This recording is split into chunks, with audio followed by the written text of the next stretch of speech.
So which is it? Legs or hips? Hey everyone, it's Graeme Street. You're joining me here on my YouTube channel or on cyclecore.com. It's been a few months since my last show. I've been doing some thinking about how I do my job and some key areas that I like to target in more to help you, the everyday cyclist, one of which is on what I call hip mobility and its relation to cycling, especially building power on the bike, and in particular for riders over the age of 40. If you are 40 years old or older on the bike, you know that your hips, not just the flexibility of your hips, but the mobility and strength or integrity of your hips really defines your power, endurance, and sustainability on the bike.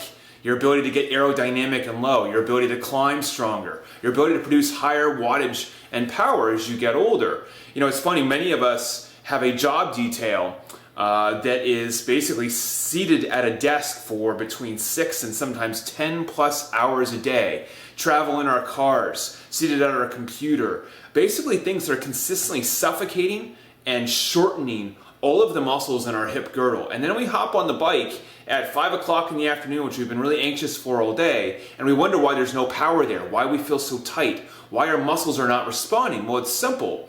Our hip girdle, okay, the girdle that is basically the power source of your entire body on the bicycle, is like a big gate, like multiple highways coming together and intersecting. All these different muscles are trying to pass through a very small, tight corridor. Lots of blood is looking to pass through there. You only have so much you can pass at one time.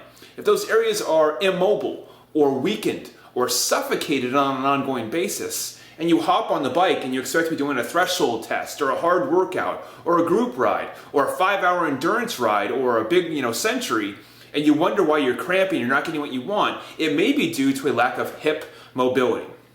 There's 5 or 6 things I want to talk to you just really quickly about in relation to your hips. First and foremost is the idea of flexibility. Do you need to be flexible as an everyday cyclist? Well, it can't hurt, okay? If I took 100 everyday cyclists scattered from around the world and brought them into my office and did a basic, kinetic chain assessment, meaning how well their body performs movement, okay, through a variety of different tests, I'd be willing to tell you that most of them have very poor kinetic or energy chains, usually due to a poor flexibility.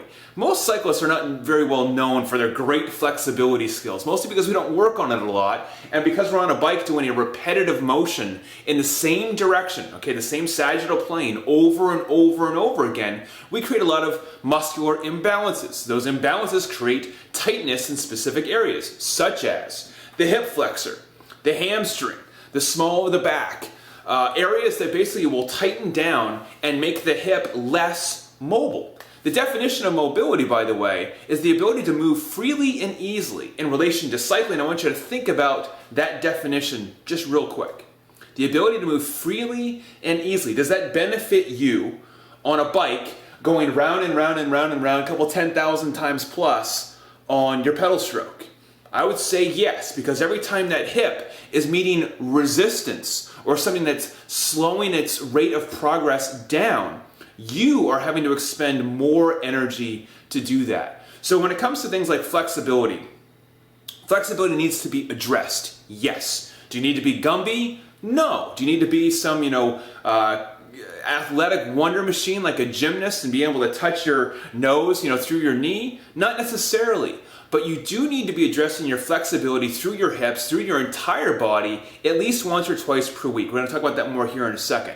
Second thing is going to be, I'll look at my notes, is warming up and cooling down. 2 different really important tips in relation to hip mobility and power. It's going to seem so obvious, yet so many of us tend to skip or shorten these parts and then wonder why when we're getting into our group ride at 5 o'clock in the afternoon, we've been waiting for it all day or all week, and our power's just not there, or it takes 15 or 20 minutes, especially for us a little bit older riders, to have those hips begin to warm up. So a couple pieces of advice. First, on any ride, try to do a pre-ride warm-up. And what that means is not just hopping on the bike and spinning, okay, at a light aerobic cadence, although that's an important part to have in your warm-up for the bike. It still doesn't solve the problem because you're not addressing the hip mobility issue first. So before you get on the bike, it's about a 5 or 10 minute sequence. I have this available in Cycle Club. I have it in a variety of different areas that I provide pre-ride warm-ups. These are warm-ups that are done off the bike designed to open up the channel of the hip flexor, the gluteal muscle, your butt muscles, your hamstring muscles, the small of your back, your piriformis, all the muscles that help the hip girdle open itself up. Now you can get on the bike and do a 10 or 15 minute light warm-up, but that light warm-up has no value if it's not opening up the hips. And you can think about it like this, is if you're spinning lightly on the bike, is your hip girdle opening up any more or any less than if you were hammering it on the bike? No. In theory, it's the exact same rotation all the way through, so you're still not dealing with the issue. For the cool down, same thing. Once you have finished your ride, extend your ride another 5, 10, 15 minutes. I talked about this on my last video that I did, to make sure that you are relieving toxins from your body that are built up from the exercise itself. You're breathing out the carbon dioxide. This is the way your body channels bad stuff out, is sweat and breathing out. That's what it's there for. It's like a ventilation mechanism. It's like the muffler on a car. If you finish your ride, especially a hard ride, and you stuff that muffler with a banana, muffler with a banana, you're going to have basically built up toxins that are going to carry over into your next ride. Okay, so those two elements are really key to helping your hips begin to open back up. I know for me, when I finish my rides here, I have to definitely do at least a 5 or 10 minute cool down. Like I said in the last one, I usually shut my Garmin down, start up a new ride. I calculate the cool down so I don't worry about the numbers or whatever for my previous ride, and I get to just relax and let my body detoxify. Because when I finish, I have to actually finish up an 18% climb to get to my driveway from my house every day. So if I don't do that, or warm down, if you will, before the ride is over, it will catch up with me the next ride and the next ride after that. And it'll make me have to spend more time and more energy to open up the hips. Next couple things is the post-ride stretching. So a lot of people ask me, when should I be working on my hip mobility, my hip flexibility? Best time is actually after your body's already warmed up, warmed through, and warmed down. Now your body is more open to opening those channels, okay? So stretching beforehand, probably not the best idea, at least traditional static stretching, where we're holding a particular position or a pose for 15 seconds, 30 seconds, 60 seconds. Typical stretching should be done after a ride or workout. Pre-ride mobility, however, is a little bit different. It's basically flexibility through motion. So as an example, my warm in 5 routine, my cool in 5 routine, these are 5-minute workouts. These are designed specifically with those purposes. Those are found on my Cycle Club membership. If you are looking for more of a post-ride flexibility and mobility routine, look at the Core 2.0 workouts from Cycle 90, and then definitely look at the Zen 2.0 workouts, in particular the Fix the Back, Stay in the Drops, Stretch, and Strength. This is when you want to be applying those hip mobility workouts after your bike work is done. If you have to use them on opposing days to your bike rides due to time constraints or your schedule, not a big deal. In fact, I anticipate that. The most important thing is to make sure you are warmed up whenever you are operating through the hip girdle. And if you do have a desk job, and I know many of us do, we're sitting there at the desk all day and those hips are closing down tighter and tighter, even more reason that you have to be consistently getting up, stretching your hips out before you sit back down. I'd say about every 60 minutes to every 90 minutes, get your ass out of the chair, stretch open your hips, okay, through the hip flexors, through the glutes, whatever it takes. Just go for a quick walk around the office, all right? It doesn't have to be something complex to get the hips moving again.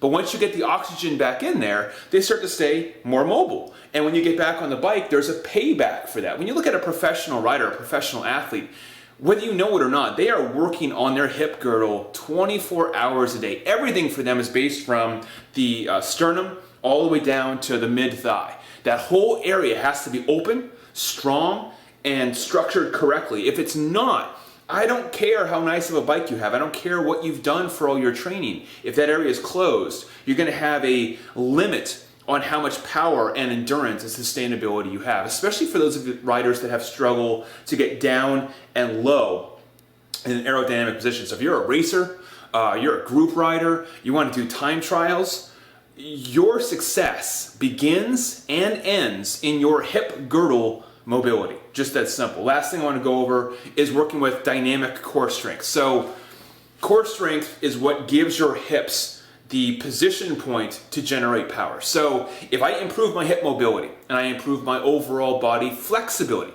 I've got two of the components that I need. Now I need a key position on my body from which to leverage from to create that power. This is why athletes, whether cyclists, runners, adventure enthusiasts, it doesn't matter, are always working on the integrity of their core. Because what your core really represents is basically the wall that your hips press up against to generate power through your legs. If this core is weak and it begins to round, it begins to hunch, it begins to lose its ability to recompress against the hip girdle, then you begin to do what? You begin to collapse, and that loses power through your legs. So your legs are important for strength, but your hip girdle is the in-between your core and your working legs on the bike.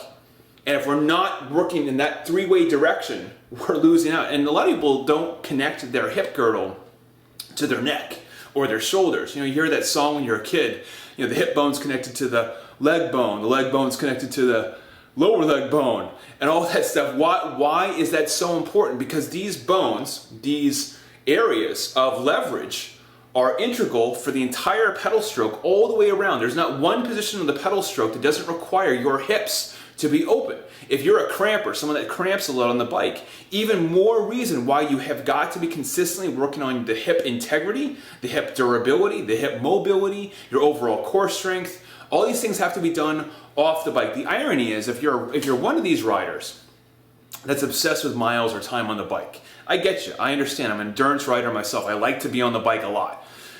If you're constantly on the bike and you're not balancing out with the off-the-bike work, okay, 6 days per week, 7 days per week, 250 miles a week, whatever it may be, the irony is you're actually decreasing your hip mobility over time. So the bike itself is actually working against you. And if you think about the reason why, it's because the position in general never changes. It's the consistent, repetitive, chronic nature of the pedal stroke that creates these issues. To rebalance that, we have to get you off the bike and rebalance yourself in a quick, simple way. And this is really where my Zen 2.0 workouts really are focused on, is get you off, 15 minutes, isolate the hips and back, open them in opposite directions of how the bike does, get you back on the bike, and lo and behold, your back pain's gone, your leg strength is up, your power's up, your endurance up, you're not cramping anymore. How did that happen? Well, it's simple. I just opened up the gateway. Once the gateway's open, everything else becomes much easier. My friends, I hope that's helpful. Hips is a big thing for me personally. It's been an issue that I've always dealt with my entire life. One of the reasons I created CycloCore, Cyclo 90, my Zen programs, was because I've always had problems in that area. As I have addressed them more in my life, they've become very powerful and valuable to me to use. If I get stuck in a rut where I'm just riding my bike or doing lots of running without doing that work, I pay the price just like anybody else. So it's always a constant reminder to get back on the ball, make sure your hips are taken care of. I hope this video is helpful. If it is, please share it with friends. Please subscribe to my channel. I'll talk to you soon.